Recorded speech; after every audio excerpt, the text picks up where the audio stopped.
Rex Arthur here. This is the Rex Arthur Show, the LGBTQ place where we discuss LGBTQ issues and with an LGBTQ perspective. These days I don't say the long things, they are so long, but we are still humanistic, we still care for people, we still wish for the best for people. As I said, I'm still going to sing that song by Michael Jackson. Heal the world, make it a better place for you and for me. That's how we should live our lives. We should be there. Healers. Sexual healing is also the the guys who work in sexual healing are sexual healers, and we should all be accepting of them. I also stand for sex workers' rights. Yes, I do.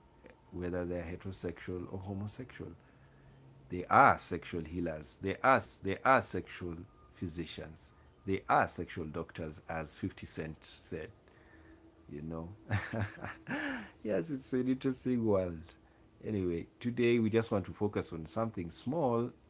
I saw on Facebook people were discussing about masculinity and femininity, and I realized, I've reached a point whereby I'm even above masculinity and femininity. Now I'm almost becoming, I think I'm almost a gender, a genderization whereby there's no gender in anything. There's no gender in life, because the masculinity and femininity have caused a lot of confusion. Of course, we were discussing with some people about gay sex roles, and how there's a top and bottom. We even this channel, we have the gay sexology, where we talk about, other people talk about what happens in gay sex, which is very important to know. And I know those who are on this channel, 80% you are in the LGBT community. Others. So I'm talking to those ones. So you all know what we are saying. So we're discussing whether it is, whether a top is masculine or feminine, and whether a bottom is masculine or feminine. So in my old school thought, I always find the bottom is feminine, in my view, and the top is masculine. Reason being, in my view, the heterosexual man is mostly is he's the representation of the man. That's my view. The highest representation of a man, highest, is the heterosexual man. What I mean by that is, they are okay. There's two. I wouldn't put them in a rank, because a homosexual man is also a man. So it would be very weird to say, like, the heterosexual man is the highest when the homosexual man is also high, and you don't know even who is high. So I don't think I should put them in ranks, and this is why I'm telling you, I have reached a point whereby I may even be agenderizing, in the agenda, of course in quotes, because there is nothing like an agenda. It's just, we all like rhyming, and we all like claiming people have agendas. And so what I meant by that is that when you have sex, you see, and I think that's why I was in the old school thought when I answered that question, is because the old school thought is a top, or a man is always a giver. See, because of the biological setup of a man is to pour out the seed, and using the reproductive interpretation of what a man is that he removes, he releases.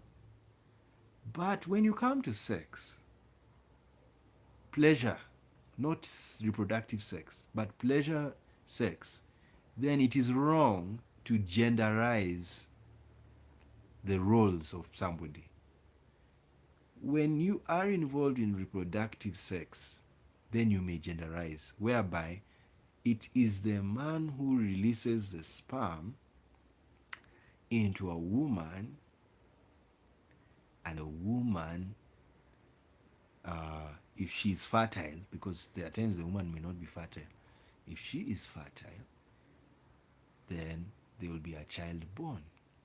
So the sex act that caused the birth of the child is now what defines what a man is. And the sex act, meaning like the man penetrated the woman and he released the sperm and she conceived. So what does that mean?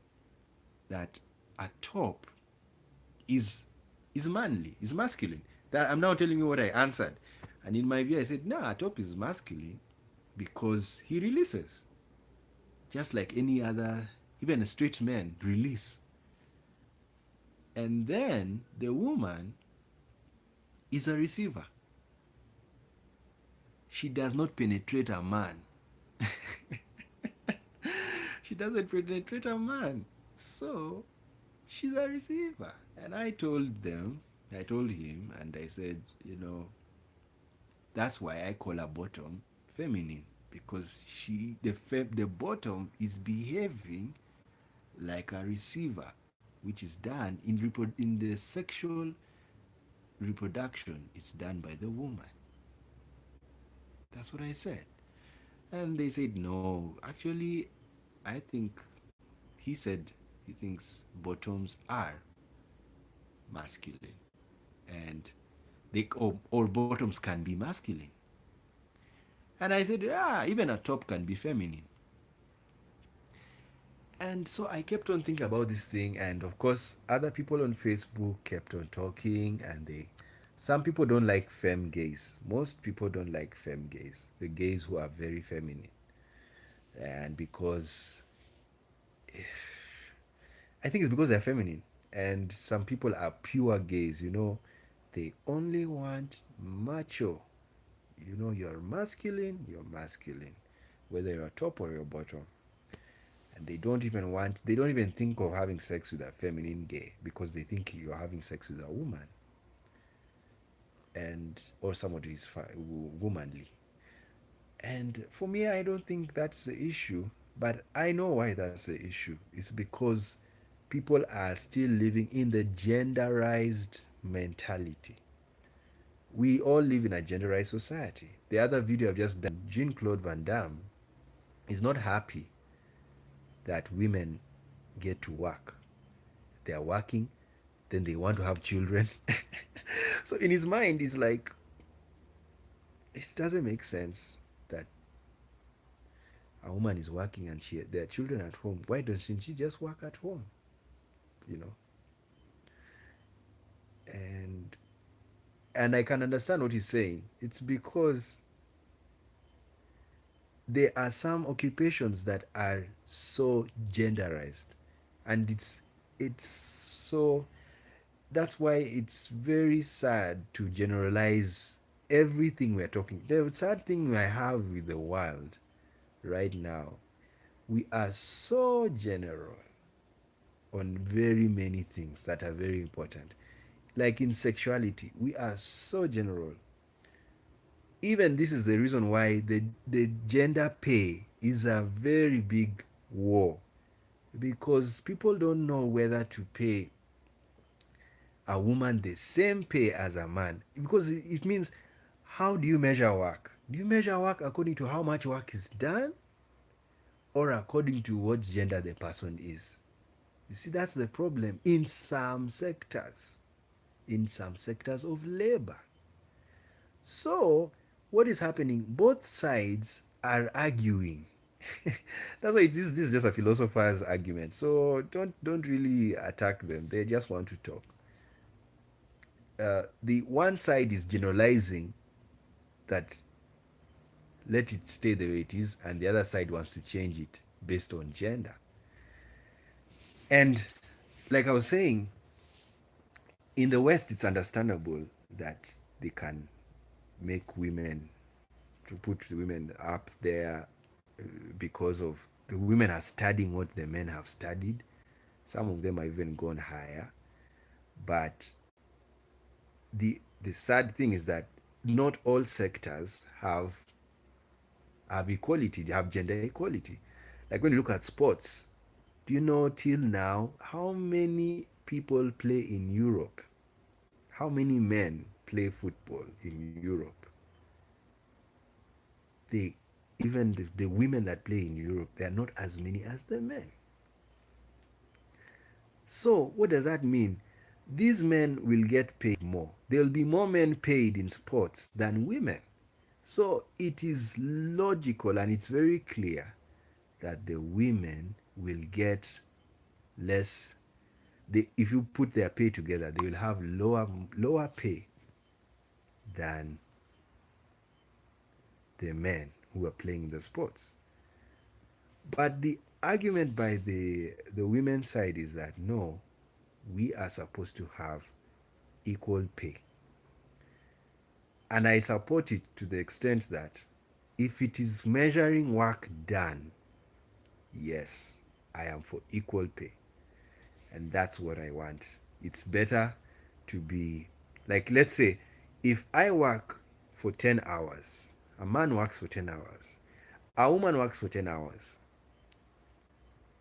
they both get the same pay if they are working in an office. If they get less pay because they are women, then that one is wrong because you have denied that lady her right. She has worked the same time with a man. So there's nothing gender.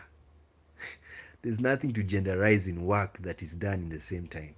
So that one I support the equal pay movement for that. That it's not being measured, that the equal pay is not because of gender, it's because of the work done, the fairness. Work has been done 10 hours. I'm a woman. Work has been done 10 hours. I'm a man. Let's get the same pay. But not having this thing, well, because you're a woman, I don't think you need a lot of money. Yes, so that one is okay. Done deal. We don't need to talk about that. It's also the same with acting in Hollywood and everywhere. And as I've said, like because we have heterosexual movies rule the world. So if you're having romantic movies, they will have women doing many roles, and you see, so it's two-way. There are some sectors whereby there are very many women involved, and there are some other sectors that are very many men involved, and there are few sectors whereby both men and women are balanced. So what it means is that whether there are very many men in one sector or very many women in one sector, the pay for those people is equal. It is equal. That's how it should be. And so now let's finish with agenderization. That's the new thing. Now, I was studying as I was still thinking about this.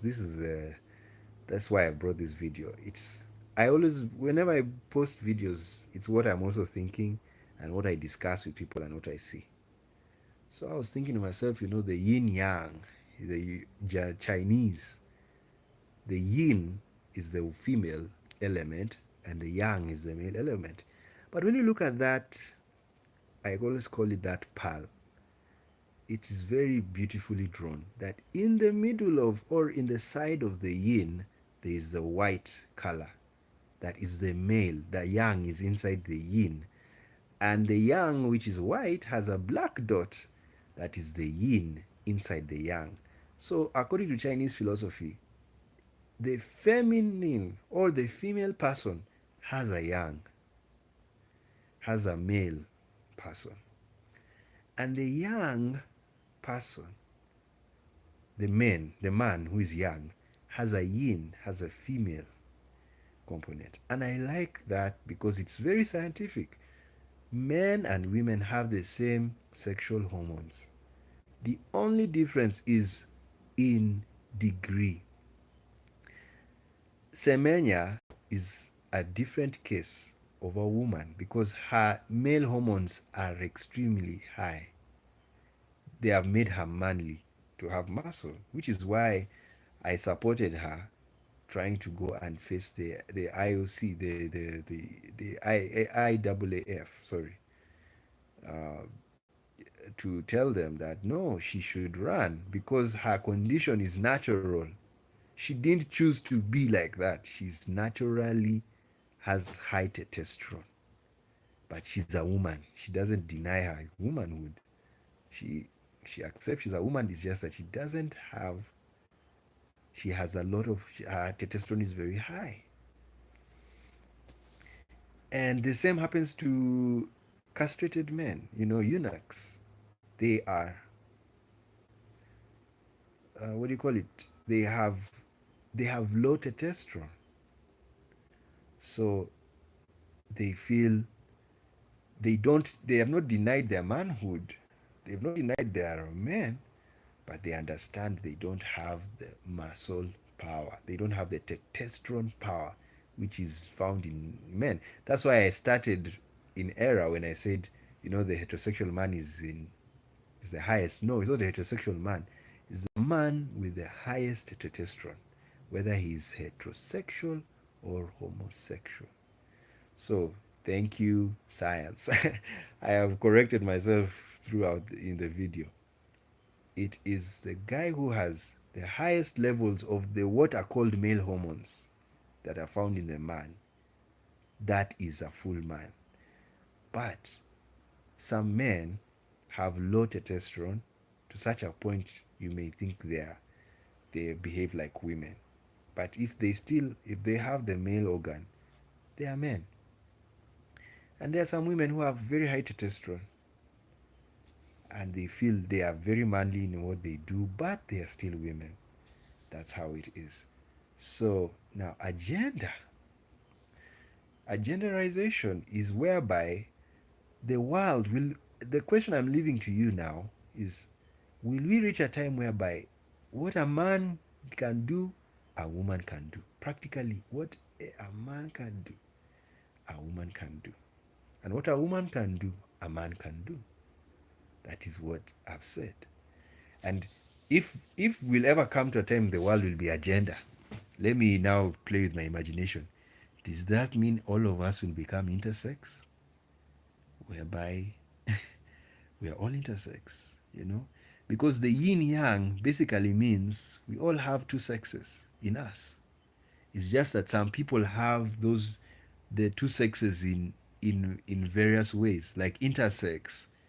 We are all intersex actually, because we all have sexual hormones. The same sexual hormones found in a man are found in a woman. Now, the only difference is the ones that make you manly in a man are high. If you're a man, the manly hormones are high. If you are a woman, the womanly hormones are high. But there are some women who have manly hormones. Their manly hormones are higher than the female hormones. And there are some men, their male hormones are lower than the female hormones that they have in them. So we are all yin yangs. We are all walking yin yangs and we have extremities and levels. This is why some people, even some medicines can make you feminine and others make you masculine. See, they confuse because they're chemicals and hormones are also chemicals. So when you ingest that's why the Chinese, I think the yin yang philosophy is so brilliant. It even governs how they eat. There are yang foods and there are yin foods. There are yang diseases and there are yin diseases. Of course, some of them I've studied yin yang science and they also have some questions. So don't swallow everything you take and just say it's truth. No, also study them very well. So I take yin yang with a pinch of salt because it's a philosophy that was created before the findings out of genetics. Now that you have genetics, there is no duality. Duality is gone. You see, that's why the LGBTQ movement is not a dual movement. It is a multiple system. It is sexual multiplicity, because some people are lesbian. A lesbian, a lesbian is not a man fucking a woman, or a, a person who wants to be a man and then fucks a woman. It's not there. That's why you don't find some lesbians don't wear dildos to go and fuck their mates. They just use fingers. Yes, because they are lesbians. So there's no duality. In fact, it's like a yin that has no yang. Yes, there are some lesbians who are yins completely. They have no yang in them. And then, and now for the gay man, he's a yang completely. He has no yin in him. These are the ones now I was talking about in the beginning of the video that want to spend time with masculine gays. They like them more than the feminine ones. Why? They are yang completely. They don't even want to see a yin. They don't want to have yin in them. They just want to spend time with yangs. And others are yin yang. And others are yin and yang yin. So those are how many slots of people we have put? Four. So there's no duality. It is no duality. And that's why scientists have declared that the 21st century is the century of non-duality. Now the only problem about that, it has multiplied truth. Like now truth is relative. I call truth relative. Yes. Truth is what you know is truth. And if someone believes that what you're saying is truth, then you guys are together. That's it. So thank you. That's the talk on agenda, and the gender agenda. As I've told you, who knows, we may get to a time whereby men and women will do the same work. And that will be called agenda, the agenda. But the old system is the gender agenda. A man works out of the house, a woman works in the house, a man fucks a woman is fucked by a man. Not the new things that's happening whereby they are reversed roles. So those are the people who don't want the reversed roles or the mixtures are the gender agenda, whereby they genderize everything. And as I've told you, masculine, feminine. You know, you are masculine because you are like this. You wear a trouser, so you're masculine. And you're feminine because you don't wear a trouser. You see, they're even feminine trousers. And they're masculine, and a masculine man can wear a kilt. You know, he can wear a skirt. So we just live in an interesting world. And all I can say, it is a wonderful world, as Louis Armstrong said, and as we have also sung here on the channel. So thank you guys. Those are just my thoughts. I just wanted you to think about. That's why I post videos, just to tickle your mind, make you think about something, and we discuss about some stuff that affect LGBTQ people. So good day.